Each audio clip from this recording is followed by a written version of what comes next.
Nkechi Blessing and Mary Njoku don't slam people where they insult Angel of BBNaija. For those of now we no know, this Angel entered this BBNaija. She did among the new housemates we just enter. And on the first day where this girl enter, if na see dressing, in fact, this girl dressing marvel people. People see dressing, people shock. And this dress where this girl wear, now so all her breasts begin show. People come the reason say this thing be like the Olympics has fallen. Now everybody begin complain about this cloth and this breast where this girl. It be like say this insults, you know, can't even go well with these two people. Then these two actors, they come feel and say, why they go to insult this girl because of this kind of simple thing where she just wear? People, they deceive people. Now this one, as no go well with them, now dear Blessing, she can't come outside, they talk, say, she understand that if man, they body shame person. But which one can't be woman own? Say people, as they insult this girl, they insult her anyhow. Say people, something where they lead into depression, now all this kind of matter. Say now go the reason is okay when they cause this person or the person no go feel am. But some people they know they get the heart to carry insult. Now make you go see say person go there say one go kill himself, one go do this one. So all this kind of insult and where they rain on top of this girl. Say the thing never make sense at all. Say and say person where breast don't fall. It no mean say the person don't old. It no mean say they don't sleep with the person, press the person breast so tell the thing don't come flat. Say it no mean all this kind of thing. And say sometimes say the person never even born. It just be say now so this person be. So make them know they insult people, make them know they body shame people. Say this one no good. And on top of this one, now dear Auntie Mary Njoku self accept. In fact, she self support and say this one where this girl talk now true. Now say she self can't write her own. Say if the size of a man's penis is visible as the shape of a woman's breast, the world will be a better place. And I hear this one. In fact, this one she shake table for men. Because this thing are true. If say person they see them this men thing, the kind shame where they go give them because some people won't be like pencil. Like there you go see and say, brother, why this thing can't be like this now? And also all this one self go pain them. So now there she come talk and say, all this one self, it just be say now women own and they see that they talk about. Now because men own now it don't they inside trouser, nobody they see the thing. Say this whole body shaming of a thing, say it don't make sense. Say it not even good at all. Say breast where don't fall, it don't fall, yes. But say she be person mama breast self don't fall. Now dear myself I won't contact auntie. Mama breast where don't fall. You don't see how we say she wear V-neck where be say all her breast they show. No. Because she knows say the thing don't fall. Now make her they hide them, they put them in a secret place. Make nobody see them. So make we not lie and make we talk true. Some people say they supposed learn how to dress because this girl, this angel of a lady, if we talk to this kind dressing. Now you be first person to enter, you can't carry breast, can't they show the whole world, say okay, now you got a pass, I be waiting, you won't talk.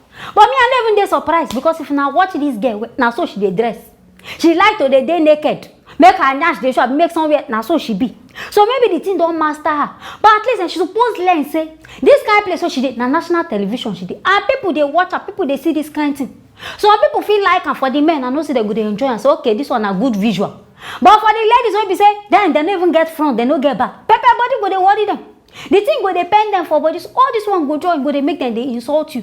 So until I beg you self calm down, dress well. And people when they complain about this body shaming, make we say face now true. Sometimes some people go just they insult something for somebody for something when they even get sense. Then when they even insult the person, their own self na times 4. But because a person never see their own, they will come the reason another person matter they talk. But this whole body shaming thing, it make it just calm down, make it sleep, make we hear word. Because this angel matter like this, people just they talk. If you hear this one today, you go hear another one tomorrow. Say why this thing sleep like sleepers? Different story now we just hear. I beg and make na calm down, make na know they cause this girl. Make no go be say the girl don't talk. Say she be the type where be say she dey harm herself. Make we no go cause babe wahala for her if she can't come outside from the house. So based on our comments, my people, I beg I hear this one for inside the BBNaija house. I want to make her bring her and come. Make na service na ear. Hear what they happen. Anything when I feel about this whole matter, make na don't forget to write them inside the comment section. Make na don't forget to like and also share this video. I go see you for the next video. Car washer don't land in service serious begil. Hey, this one even surprise me.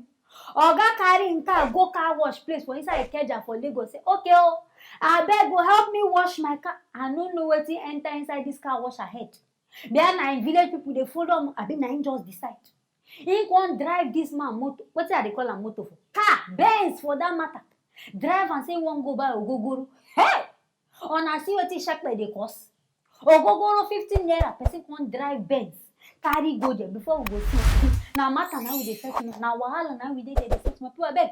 Make na follow me see. You are supposed to fear some certain things. So you bad now. You don't know whether like that day. Imagine, just look at the damage.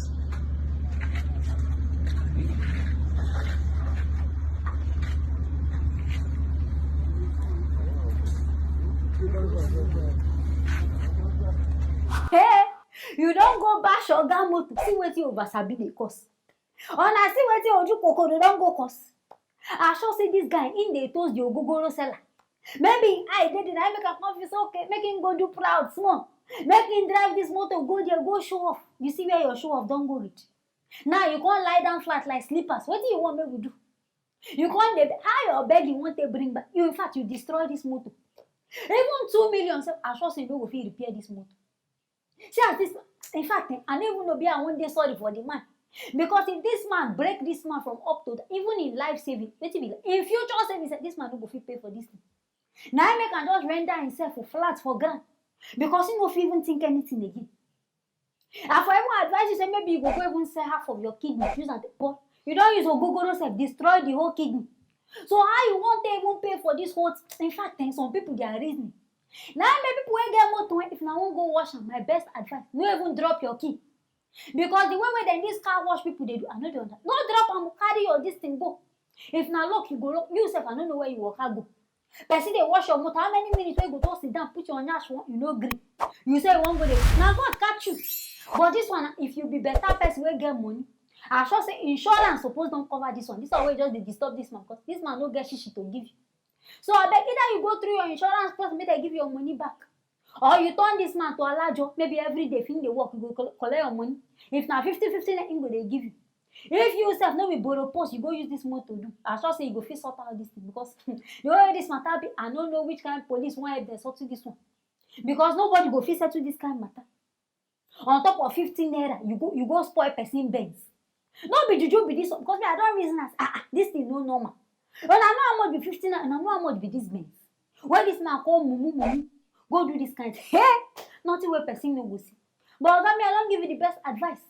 If na the whole car wash, if luckily if na him get am, either you sell the place, you collect your money, abi you look for one kind solution, or you just leave am for am. May God judge am because this money na show free, you no go see am again. But my people abeg, I see this one inside Lagos, so I want make I bring am come, make una say na here. Hear wetin dey happen. Anything wey una feel, make una no forget to write am inside the comment section. Make una no forget to like and also share this video. I go see una for the next video.